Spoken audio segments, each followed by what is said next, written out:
Bismillah, selamat pagi, salam sejahtera bagi kita semua. Kali ini kita mengupas tentang sukses app, how to make successful app successful. Jadi ada beberapa step. Kalau panas itu step namanya, bukan ya. Beberapa langkah, di situ ada 10 langkah, nanti di menjadi 6. Jadi mayoritas itu ada beberapa 6 langkah nanti bagaimana sukses dengan app atau app yang sukses. Karena kalau kita lihat sekarang memang mobile application atau app itu sangat kompetitif, tapi tentu menjadi peluang karena memang kondisi digital itu bagaimana tidak semua bisnis sudah menggunakan app. Misalnya di niche market, niche itu nicher, jadi bukan ya, jadi market yang memang relatif kecil, tapi kalau kita menekuni di misalnya di county atau di kabupaten atau di kecamatan itu menjadi sangat luar biasa. Nah, kalau kita lihat kenapa app itu sangat kompetitif namun tetap menghasilkan, dan kalau misalnya kita lihat revenue di tahun 2020, tahun yang kemarin itu 190 billion dalam satu tahun dalam mobile application industry. Nah, tentu bagaimana untuk melaunching sukses app startup itu, maka butuh systematic pattern. Ya, pattern itu ikan, bukan ya, ikan patin ya.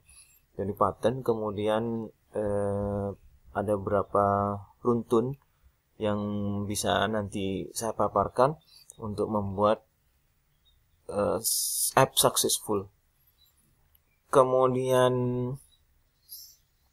kalau kita lihat memang ada beberapa software juga yang menyediakan seperti consulting ya, seperti guiding. Jadi bagaimana kita bisa membuat great app dan sukses, great app startup yang sukses. Itu ada, kalau misal dilihat di situ ada Balsamiq. Balsamiq itu kalau misalnya Slio pakai Balsamiq, bukan balsam ya. Kemudian ada Mokup, ada, coba nanti dicari. Kemudian ada Justin Mind, Justin itu Justin Bieber, Mind itu mindset, bukan ya. Proto, kemudian .io, kemudian ada UX Spin, dan kebanyakan di situ ada free. Untuk misalnya kita sebelum melakukan lebih jauh tentang bagaimana membuat successfully apps itu, tentu dimulai dengan konsep dan ide. Kemudian nanti baru macam-macam ya. Terakhir nanti baru kita mulai dengan yang terakhir, bukan ya, yang pertama ya. Kita mulai dengan yang pertama. Kemudian kalau kita lihat dari app yang sukses, yang tidak bisa lagi, ada beragam apps itu yang tentu kita sangat populer dan sangat paham sekali tentang WhatsApp, Instagram, kemudian gaming app itu seperti Angry Bird, Candy Crush, itu adalah salah satu app yang sukses. Tentu mereka developernya yang sangat luar biasa. Di samping itu juga kalau dilihat dari manajemen, karena kita di bisnis, economic and business, nah tentu dari app yang berhasil itu ada persamaannya, ada persamaan yang bisa kita rangkum dan bisa menjadi sebuah pattern tadi, ikan pattern ya, bukan ya, pattern bagaimana membuat apps berhasil. Nah, yang pertama tentu adalah unique app concept. Jadi menjadi penting unique app concept itu di awal selalu memberikan sesuatu yang unik unique konsep.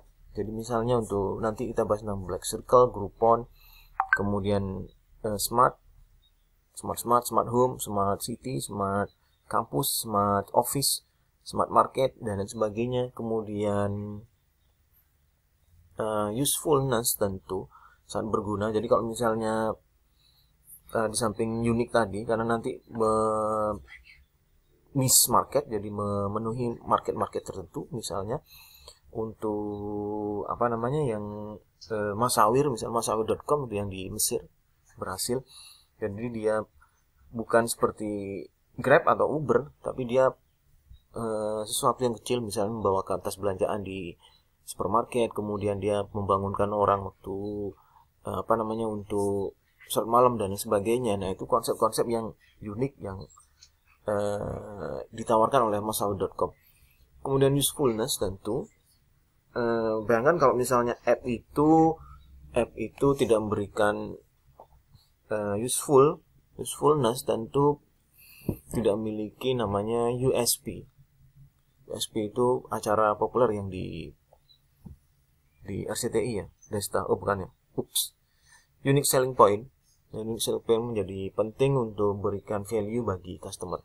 Kemudian performance app dan appearance app dan engagement app. Jadi ada 3 poin yang mungkin di developer itu bisa kita kerjain, kita kontrakkan atau kita berikan kepada developernya untuk buat app yang performanya bagus, appearance-nya juga eye catching dan sangat menarik gitu. Tidak tentu riset itu based on riset, di awal harus based on riset menjadi sebuah apa namanya penting untuk melihat. Kalau di industri itu misalnya di competitive analyze banyak Porter, nah itu bisa kita lihat misalnya kalau di industri es krim, misalnya di industri es krim yang sangat mahal itu ada namanya Gedas, kemudian Baskin Robbins, kemudian di bawahnya ada Walls, ada Ice, kemudian dan sebagainya. Nah itu sebenarnya mereka tidak bersaing secara keseluruhan, tapi yang paling dekat adalah misalnya dengan Haagen-Dazs dengan Baskin Robbins. Haagen-Dazs tidak bersaing dengan Ice misalnya. Nah itu yang preview tentang bagaimana membuat successful app. Mari kita mulai step-stepnya, dan karena memang app ini saya pikir manajemen app dan web itu menjadi penting ke depannya. Setiap perusahaan punya app dan punya web, sedangkan mereka yang banyak di belakang behind the app dan behind the webnya itu kan orang engineer dan developer. Sedangkan orang engineer dan developer itu lebih kepada bagaimana membuat product development gitu, untuk app dan webnya itu sendiri. Sedangkan bagaimana untuk misalnya melihat pasar, bagaimana menggunakan sosial media reader, kemudian bagaimana digital marketingnya. Nah tentu orang-orang manajemen dan ekonomik dan bisnis fakulti itu bisa masuk di sana untuk mengisi kosongan kebutuhan. Misalnya saya ambil contoh begini. Kalau misalnya ada sebuah startup misalnya, dan dia memiliki cash yang banyak, atau misalnya tidak memiliki cash yang banyak pun tidak masalah gitu. Kemudian bagaimana dia mempromosikannya itu di sosial media, dan bisa, kalau punya Kotler itu bisa mengkonvert visitor itu menjadi membeli gitu ya, yang biasa banyak datang tapi mau untuk membeli. Nah itu penting sebagai orang manajemen dan EP misalnya untuk mendalamin bagaimana manajemenin atau mengembangkan app dan web. Sambil contoh misalnya pengembangan app yang based on market, pengembangan app yang berbasis market. Nah itu menjadi sangat penting. Tidak hanya quality itu yang mengedepankan. Misalnya saya ambil contoh Shopee dengan kompetitornya misalnya Bukalapak. Kemudian kenapa Shopee itu sangat emerge dan luar biasa, di samping promosi yang sangat luar biasa gencar. Namun kalau dilihat ke simplicity, jadi simple present, bukan ya, simplicity, kesederhanaan dalam, kemudian usefulness, kemudian Shopee Food, kalau kita lihat di jalan-jalan banyak dengan penggunaan motor, nah itu lebih efisiensi dibandingkan kalau misalnya dengan penggunaan roda 4 yang lebih costly gitu, lebih. Nah, tentu itu nanti ada 6 atau 10 step ya, yang bagaimana membuat app itu menjadi berhasil. Karena kalau kita lihat data, saya belum punya, mungkin more than 50% startup itu menjadi gagal di tahun pertama gitu. Kenapa? Karena memang kalau dilihat dari unique app konsep, kemudian usefulness, usability itu tentu perlu dipertanyakan. Jadi misalnya tentang konsep yang copycat atau kopas, misalnya kalau misalnya ada food delivery food, kemudian ikut food delivery tidak disertai dengan unique selling point. Jadi bagaimana memberikan sesuatu yang misalnya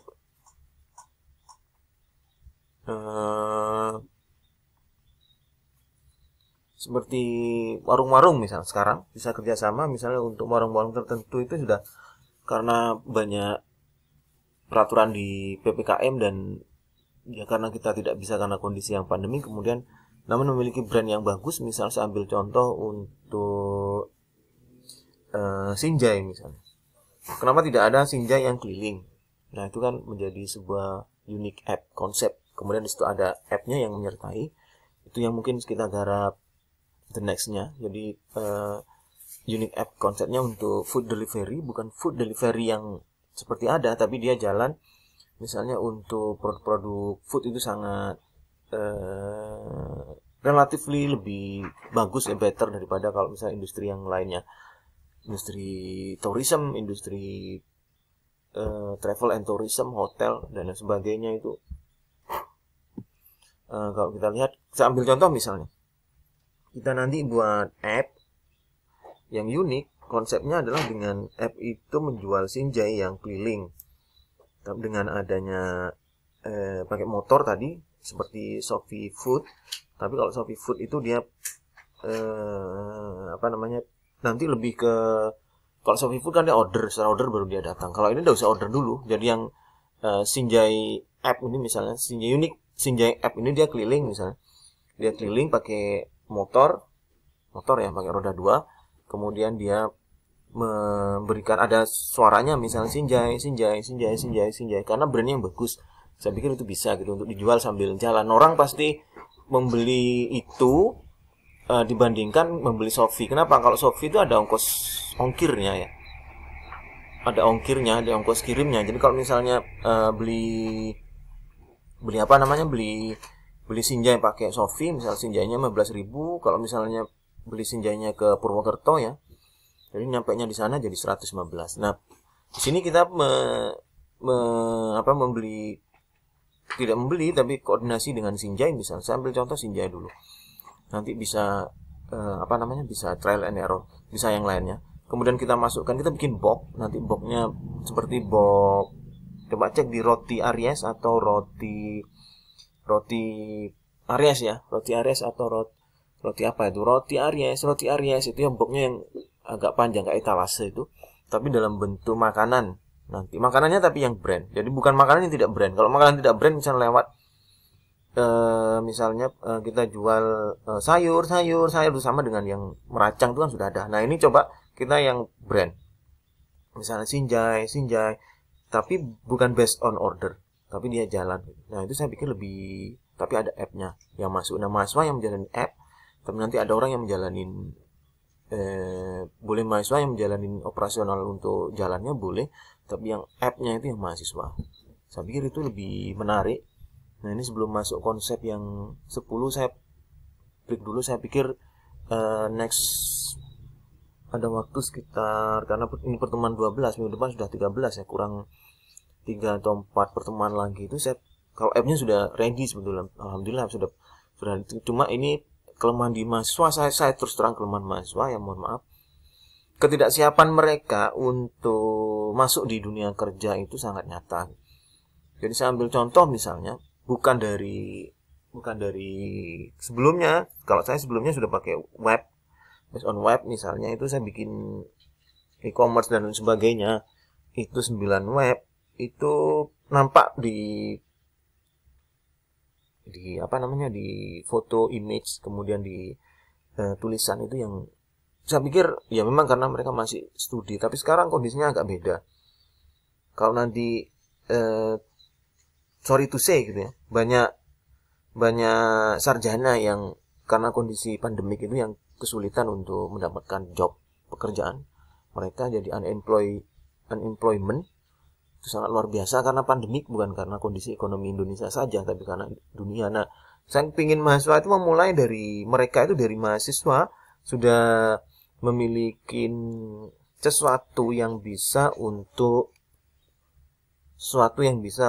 dikerjakan, dan ya finally bisa menghasilkan gitu ya.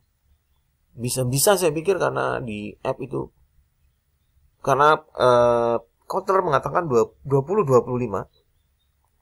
itu era AI, robotik, kemudian manufacture nanti robot, apalagi seperti itu nanti berarti tidak butuh human. Nah, ini berat bagi kita. Kemudian penggunaan AI seperti perabot rumah tangga itu sudah menggunakan sound command, jadi suara-suara perintah dengan suara, misalnya mati kompor, hidup kompor, buka lampu, mati lampu, hidup lampu. Nah, itu masih belum 2025. Kita masih punya waktu 3 sampai 4 tahun lagi untuk bisa mengejar ketinggalan itu. Saya pikir app itu bisa. Nanti next years mungkin kita buat AI. Nah, sekarang time to making app itu momentum yang sangat bagus.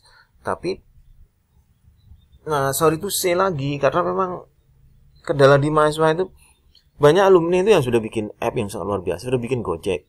Terus terang itu menginspirasi ya. Jadi coba di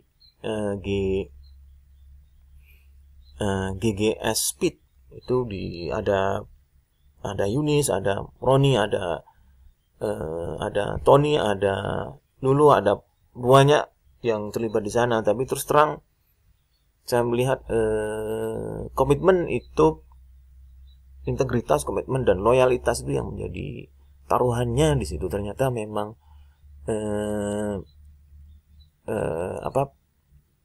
di kelemahan, sorry to say lagi, kelemahan di mahasiswa memang etos kerja yang belum terbentuk gitu. Kalau biasanya digembleng dulu di perusahaan yang besar tapi kerja keras gitu ya. Ada beberapa alumni yang langsung di perusahaannya udah besar-besar dulu gitu. Menengah misalnya di perusahaan di sarden, pengolahan ikan, kemudian pengolahan fresh food misalnya, kemudian dia bekerja sampai lembur dan lain sebagainya, mantap-mantap, setelah itu baru punya etos kerja. Nah, itu saya pikir nggak harus seperti itu. Saya pikir kalau misalnya memulai dengan sesuatu yang kecil dulu gitu kan, bisa mencuri start nanti begitu sudah tidak di UTM, begitu sudah lulus kan sudah bisa menjadi, karena keinginan saya untuk solving problem itu yang jobless yang tinggi gitu ya, tingkat pengangguran yang tinggi. Saya pikir dengan memulai dengan waktu kuliah itu, apalagi waktu misalnya di bimbingan itu, saya ingin kalau waktu bimbingan itu skripsi misalnya, waktu tugas akhir itu semuanya sudah punya side job gitu. Nanti begitu lulus sudah ada minimal ada untuk melengkapi untuk CV gitu kalau ditanyain. Dan peluang untuk bekerja di perusahaan-perusahaan yang app itu sangat besar dibandingkan perusahaan-perusahaan. Saya pikir sangat kalau kita tidak antisipasi ya sangat ngeri. Tapi kalau antisipasi tidak, 2025 Kotler saya pikir tingkat melesetnya rendah dia. Jadi penggunaan robot di manufacture banyak sehingga tidak menggunakan human lagi, SDM, kemudian dia AI, kemudian sound, kemudian smart city itu menjadi smart car, smart city, smart dan lain sebagainya itu, sehingga kita membiasakan diri untuk bagaimana mendapatkan income walaupun dari rumah, dan dengan penggunaan digital produk itu ya. Terima kasih.